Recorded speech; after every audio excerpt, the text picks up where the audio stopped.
nagpapasalamat lang po ako sa Diyos na kasi kagigising ko lang. So, na-shock lang po ako sa resulta. So, way back 2015 pa po ako graduate. So, ang by profession po is Bachelor of Science and Education po ako, major in STEM. Ngayon po, so, may resulta na po kaninang tanghali. Tinatry ko pong i-access. Ngayon, hindi ko pa talaga ma-access. Sabi ko, Lord, ano ba to?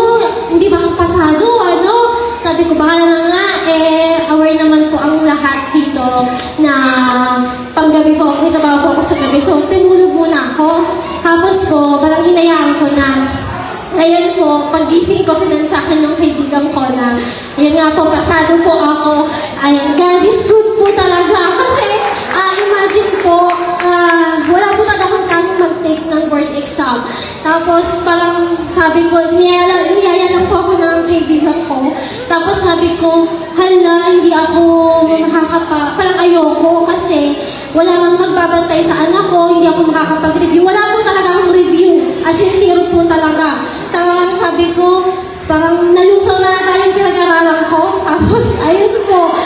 So, sabi ko po noon, bago po ako mag-board exam, sabi ko, Lord, ipapasa mo na. Sabi ko, Lord, ipapasa mo ako.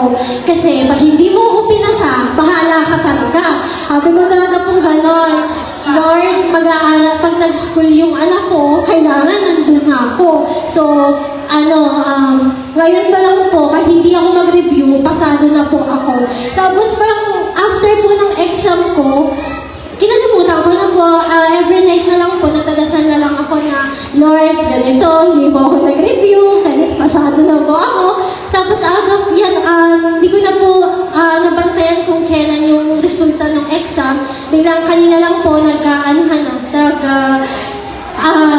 message na lang po na ito, pasado ka na nga. So, yun po, ipagpapasalamat ko lang po sa Diyos na buhay po ang Diyos. So, manalig lang po talaga tayo sa Kanya, ibibigay niya po lahat. Siksik, bigyan na po.